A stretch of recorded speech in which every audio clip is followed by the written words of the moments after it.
Esse podcast é um oferecimento da ConnectWay, uma empresa que há 20 anos distribui tecnologias e soluções Huawei no Brasil. Olá pessoal, tudo bem? Aqui é Samuel Possebon, editor da Teletime. A gente está de volta com mais um episódio do nosso Boletim Teletime, trazendo as principais notícias do mercado de telecomunicações. Hoje com os destaques dessa terça-feira, dia 11 de março de 2025, transmitindo esse nosso podcast diretamente de Washington, onde a gente acompanha a Satellite 2025, o principal evento do mercado de satélites. Então vamos falar bastante aí sobre o mercado de satélites, sobre tudo que está acontecendo aqui nesse setor. Tem algumas coisas bem interessantes aí para a gente comentar para vocês, mas a gente começa com uma notícia importante do Brasil, que a Teletime destaca hoje. No finalzinho do mês de fevereiro, e agora a gente está dando a notícia, as operadoras de telecomunicações entraram com uma ação no Supremo Tribunal Federal contra as cobranças do Fistel, que são realizadas pela Anatel, naqueles valores que transcendem as necessidades que a Anatel tem de fiscalização. Fistel, para quem não é familiarizado, é um fundo que foi criado já há muito tempo, é um fundo que existe desde o Código Brasileiro de Telecomunicações, mas depois ele passou por uma série de adaptações, e que ele basicamente se destina a subsidiar, a financiar a fiscalização do sistema de telecomunicações. Ele é cobrado de duas maneiras: a tarifa cobrada sobre o funcionamento das redes e a tarifa cobrada sobre a instalação das redes de telecomunicações, e no total ele tem uma arrecadação aí bastante expressiva, porque é um fundo que é cobrado na prática de todo o terminal de celular que existe no Brasil. Então ele, por si só, ele já arrecada uma quantidade bastante relevante de recursos para a União, aí da casa de 3 bilhões de reais, mas ele tem como propósito abastecer o trabalho de fiscalização das telecomunicações, basicamente é o funcionamento da Anatel. E aí é justamente sobre isso que as operadoras estão questionando. Já é uma ação que elas vinham costurando aí há algum tempo, já entraram na Justiça Federal com relação a esse mesmo tema, e agora estão levando para o Supremo, porque elas questionam que o valor que é cobrado e o valor que é efetivamente aplicado em fiscalização não são proporcionais de maneira nenhuma. Só para pegar o dado do orçamento da União que foi apresentado no ano passado, a expectativa de arrecadação com a TFI e com a TFF, que são essas duas tarifas de funcionamento e instalação cobradas ali do Fistel,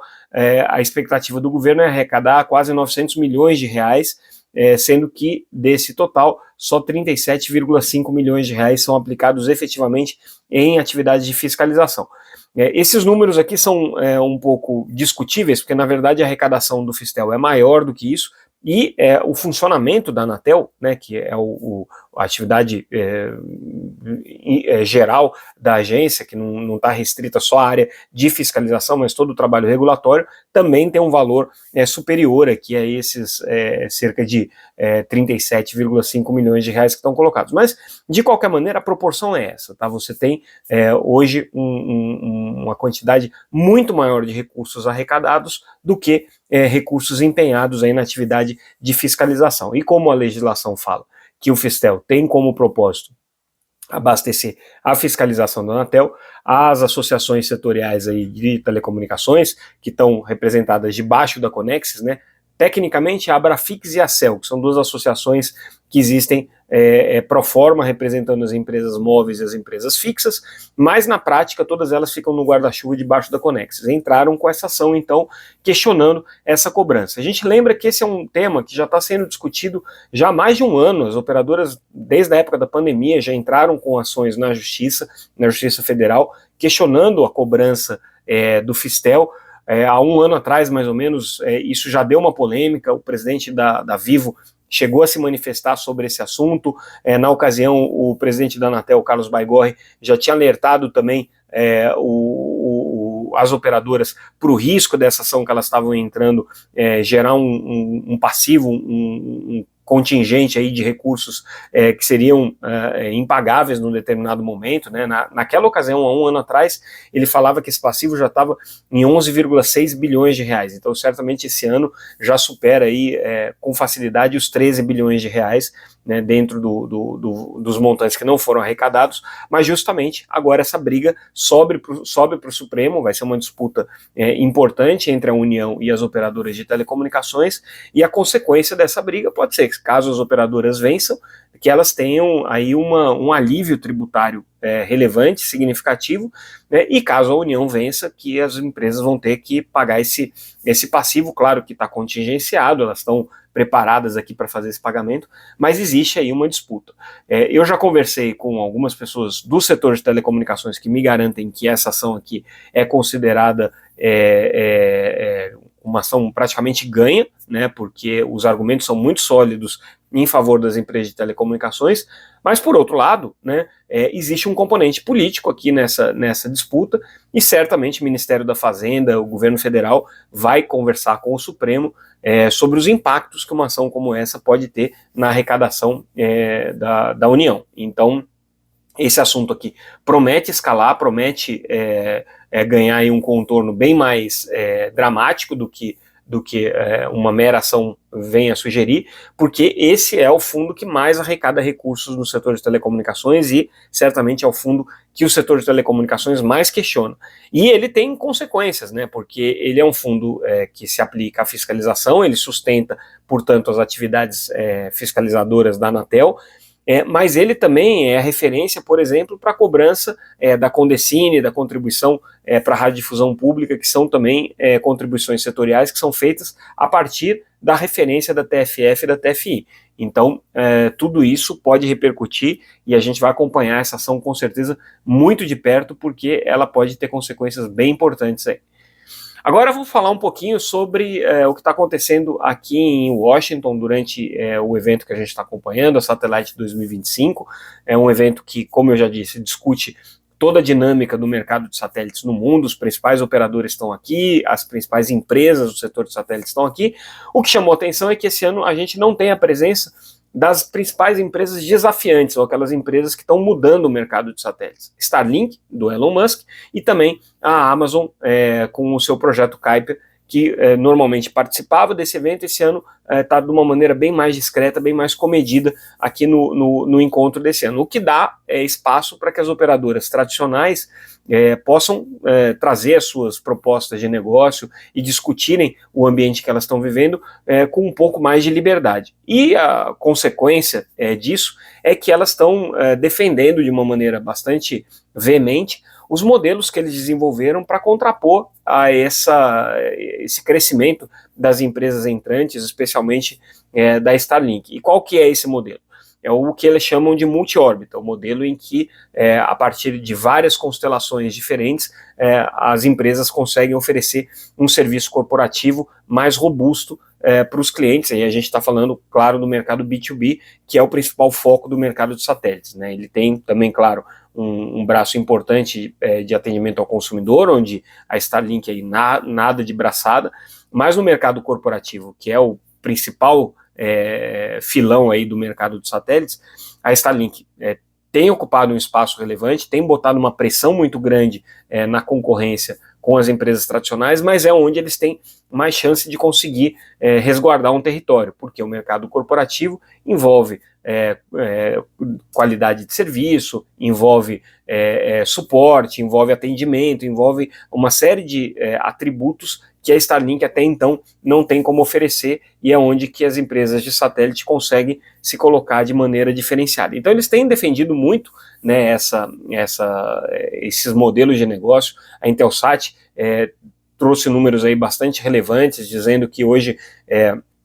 mais de 30% das contratações que ela já tem já incluem serviços gerenciados, e a maior parte das licitações pelas quais elas estão respondendo, participando dos processos de contratação,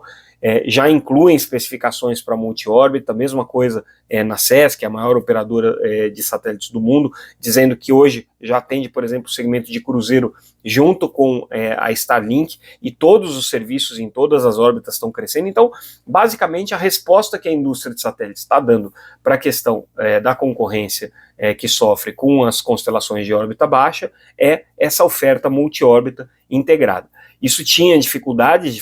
técnicas de antena que deveriam ser ainda melhor desenvolvidas, de otimização dos sistemas para que essa transição entre as órbitas se desse de uma maneira mais fluida,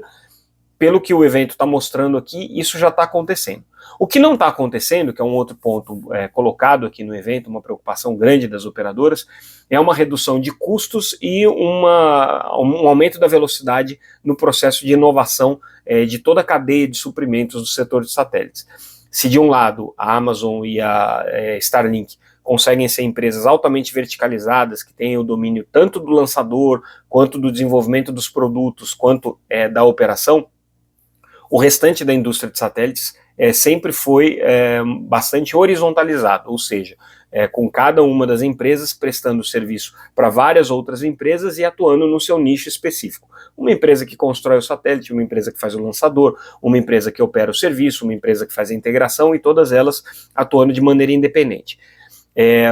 Como as novas empresas entrantes estão conseguindo uma eficiência muito maior e um custo menor de operação, as empresas tradicionais estão começando a botar pressão sobre a cadeia de valor do mercado de satélites, sobre os seus fornecedores, principalmente seus fornecedores de tecnologia, para que reduzam custos e principalmente para que consigam acelerar o processo de transição tecnológica e entregar essa transição tecnológica num período mais curto. Hoje, tipicamente, um satélite geoestacionário leva 5 anos entre o projeto e ele ser lançado e entrar em operação, enquanto a Starlink consegue colocar aí por mês centenas de novos satélites em órbita, né, e sempre com um processo de renovação tecnológica muito rápido, muito veloz. Então, o objetivo aqui da indústria de satélites tradicional é conseguir transpor para esse ambiente das constelações geoestacionárias e para os serviços prestados pelas empresas tipicamente mais tradicionais, essa agilidade que hoje as novas empresas entrantes de satélite conseguem. É um grande desafio que eles têm, mas é justamente esse o foco que tem sido colocado aqui no evento. Também um destaque importante para o evento desse ano, presença da Telebrás fazendo uma palestra durante o encontro e se colocando como parceira para qualquer empresa de satélites que queira entrar no Brasil. A Telebrás está nessa postura de ser uma empresa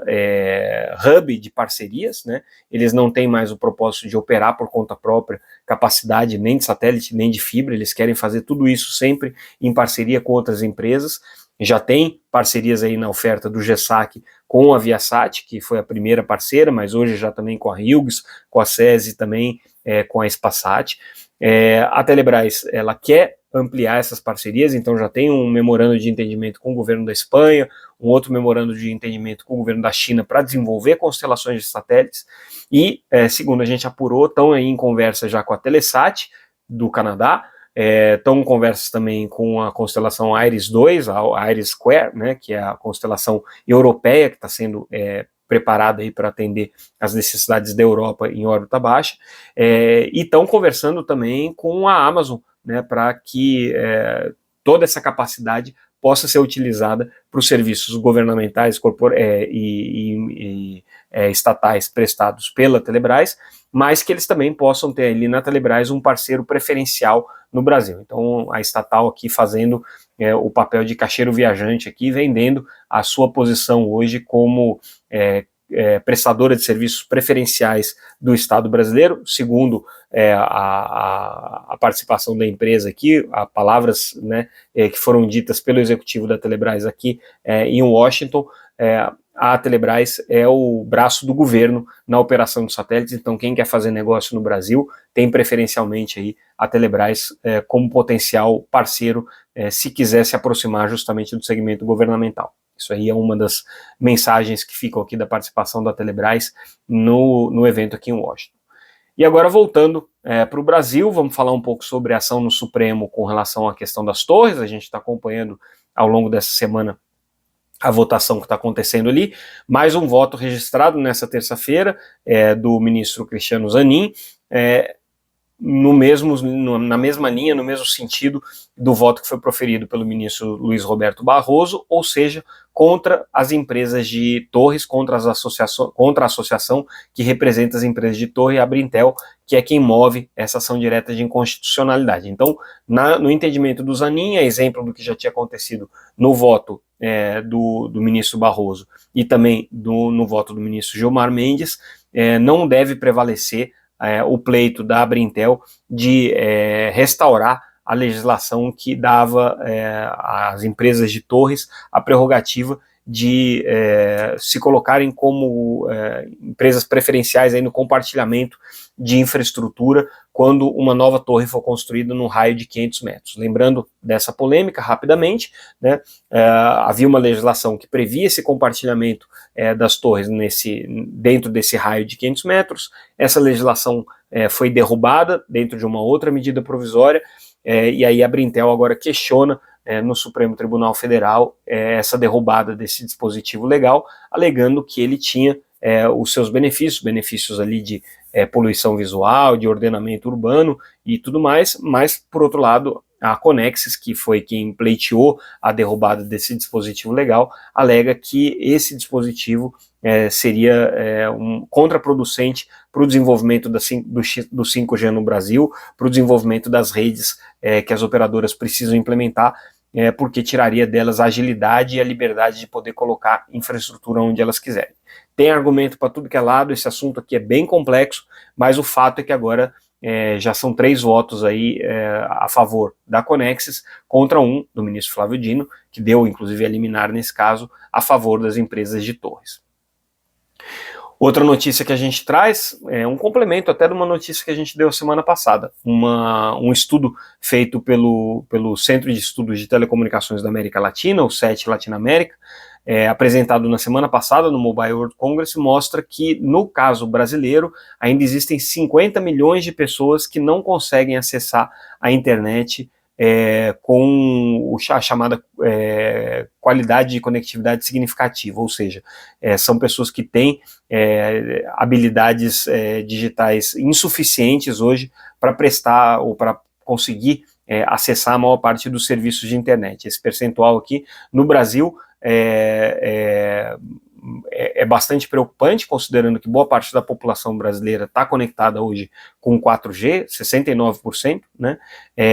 E 24% da população brasileira tem uma lacuna, tem uma dificuldade de uso da infraestrutura. Esse estudo aqui, ele se combina com o estudo que foi apresentado pela ACIET, também na semana passada, que mostra a necessidade de investimentos na América Latina da ordem de 50 bilhões de dólares para suprir todas essas demandas digitais aí que a região tem, não especificamente o Brasil, mas toda a região. São 50 bilhões de dólares, 49 para ser mais preciso, o que seria necessário para suprir essas lacunas digitais, tanto de infraestrutura quanto de letramento digital, que também é importante. E, para a gente finalizar o nosso boletim de hoje, a gente traz a notícia de que, por enquanto, nada se mexeu no Senado Federal com relação às sabatinas das agências reguladoras, portanto, também sem perspectiva de quando que vai sair o nome aí dos novos conselheiros, né, que teriam que ser indicados hoje para ocupar uma vaga no Conselho Diretor da Anatel. Lembrando que o Conselho Diretor da Anatel está com 2 vagas abertas, uma desde 2024 e outra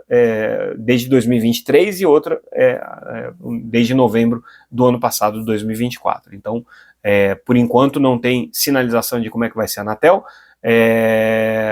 e nas outras agências que já tiveram os seus nomes indicados, não tem nem sinalização de quando é que vai ser essa sabatina, o que significa que o assunto ainda está sendo bastante discutido no nível político, aí, Palácio do Planalto com o Senado Federal.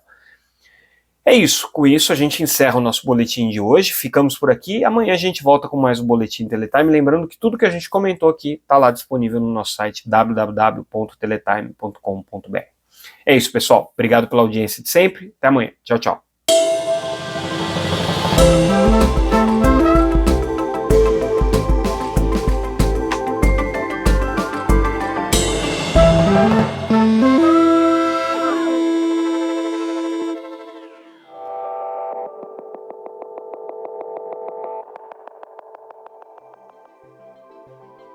Esse podcast é um oferecimento da ConnectWay, uma empresa que há 20 anos distribui tecnologias e soluções Huawei no Brasil.